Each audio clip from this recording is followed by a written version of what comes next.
There's a lot of great Bionicle sets out there. Many of them I'm sure you've heard of before. But there's also a lot out there that just do not get the love that they deserve. Sets that are really awesome and everyone just sleeps on them. So today, let's give some love to the unsung heroes. Let's look at 5 underrated Bionicle sets. Let's begin. In the number 5 spot, we have a set from 2003. It's one of the Rockoh, specifically Lehvak-Kal. The Rockoh always seem to get overshadowed by their original cousins, the Rorzarak. I guess it's because these were the first and maybe they're just that much more iconic.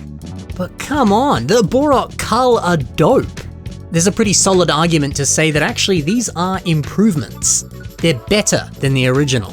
Now they got that sweet silver addition to their color scheme, which I think looks pretty classy. The silver with the green on Lehvak, oh man, that one always really stood out to me, especially with that pop of red from the eyes. Oh yeah. And I like how it mirrors the silver on the Toa Nuva. Nice bit of consistency between the good guys and the bad guys. All of the Rockoh had these great weapons, but I was always a big fan of how Lehvak-Kal's weapons looked. You can just see him using them to cut down trees, or to attack his enemies. We also got this nice looking green pattern on the top of the head. Now of course each of these patterns are different on every single Rockoh. Well, not just the color, even the way it looks. And underneath this, that beautiful metallic green Krana. All of the Rockoh had metallic Krana. Some beautiful colors on these pieces. The Rockoh are so exciting, they look so good.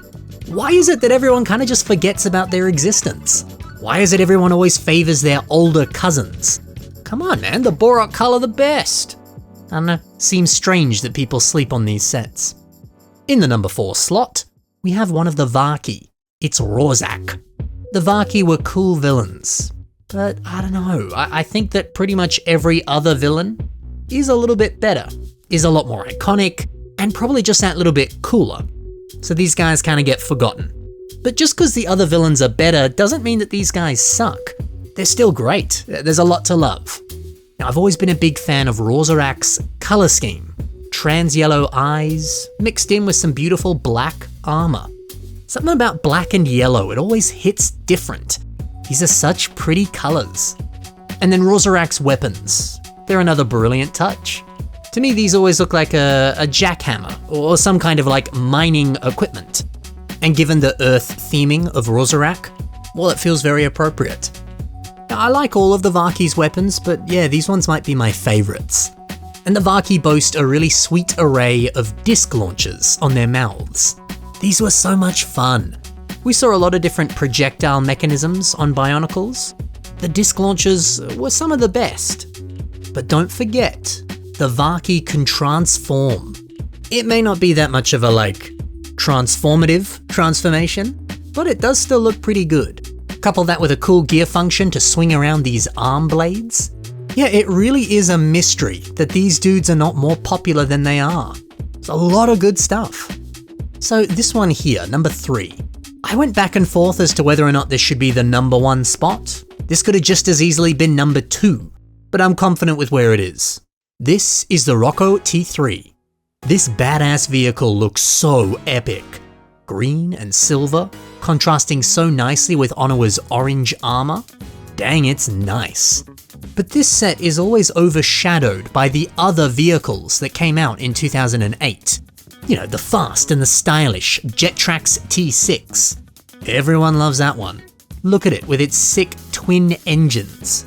And don't forget, this bad boy also came out in a separate set in yellow. One of the few times we had a reissued Bionicle set with a color change.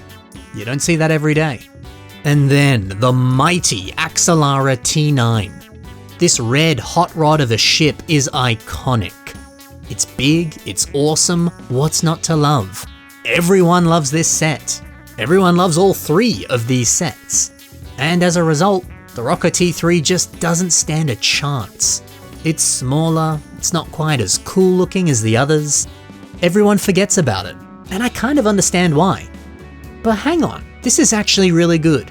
This baby is built like a frickin' tank, both from the colors to the heavy-duty armor. You can see the engines popping out the side, the greebles, the details. Wow. And the way the Pahatu kind of grips onto the handlebars, it's like he's riding a frickin' Harley Davidson. This hog is a beast. It's got a pretty sweet play feature as well. It's this built-in Zamasphere launcher. It's really hidden away. I like that. And it's quite enjoyable to fire this. But come on, Pahatu with his frickin' spiky helmet? He looks so good. This set is really solid. You just gotta give it a chance. Sure, the other ones are better, but come on, man. Don't ignore this one. The number 2 set on this list, well, some of you might question this one. And I think that's fair to say, but hear me out. It's Visorak and Fenrakk. So yeah, you could actually say that this is iconic. Everyone loves Visorak. You see people revamping this set, which I think is a sign that it is popular. But this set is not always the focus. The real show pony is the Kardas Dragon. In the story, Fenrakk turns into the Kardas Dragon. It's an upgrade. And this set is very much an upgrade. Look at it. It's the tallest frickin' Bionicle set ever. It's large, it's in charge, it's sick. It's a frickin' dragon, what do you want? So because this set is so frickin' cool and is the best Bionicle set ever, everyone kind of forgets about Visorak and Fenrakk, which is a shame. Because, dude, it's a frickin' Lovecraftian spider with spikes and swords for legs. Couple that with its massive jaw of pearly white teeth. It is terrifying. And then you got the sinister Visorak riding on the back with his dope spear and his dripping with cool cape. They're a brilliant pair. This set has a lot going for it. I urge you to give it just that little bit more love. Just because the Kardas Dragon is the cooler older brother doesn't mean you should ignore that cooler, quieter, younger sibling. My pick for the number 1 most underrated Bionicle set. This one I'm very confident about. So many people sleep on this, and why the heck do you do it?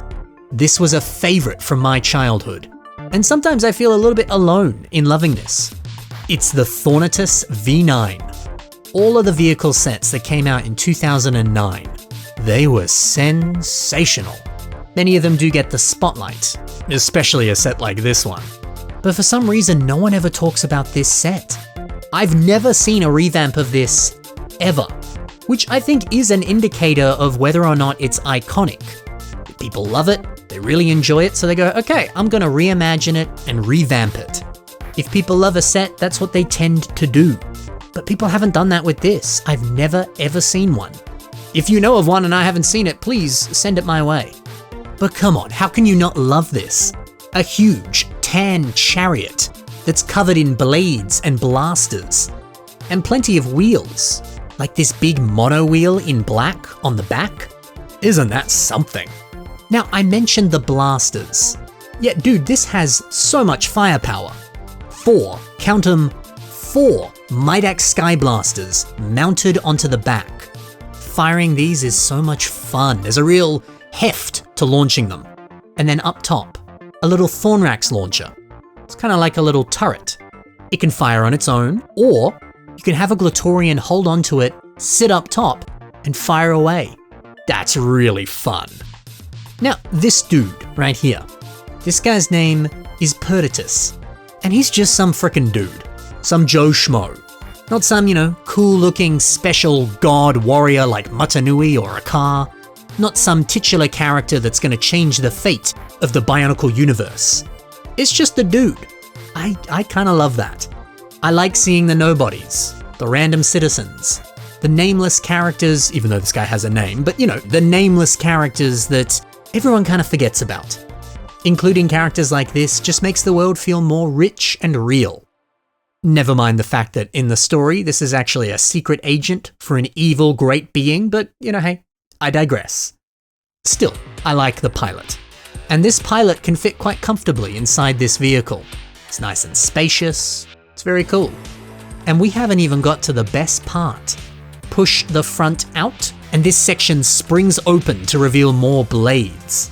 Okay, that's cool. You can even use this as an area for characters to sit, so that you can have a whole caravan of people being moved across the desert. Mate, how the heck do people sleep on this set? It's so good, there's so much to it. Why aren't people revamping this set all the time? Why isn't this considered iconic and legendary? It should be, it's freaking amazing. I played with this so much as a kid. I loved it then and I love it now. This set is severely underrated. Well, that's that. That's 5 underrated Bionicle sets that deserve a lot more love.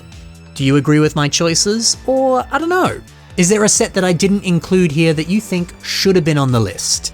Let me know in the comments below. Thanks for watching everyone, happy building, and bye for now.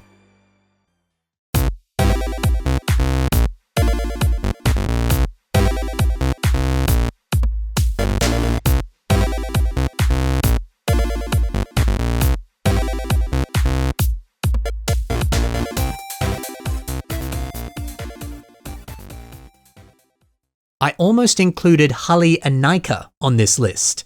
She often gets overshadowed by her Mari form, but that OG version is so dope. I love that marbled white and dark blue armor.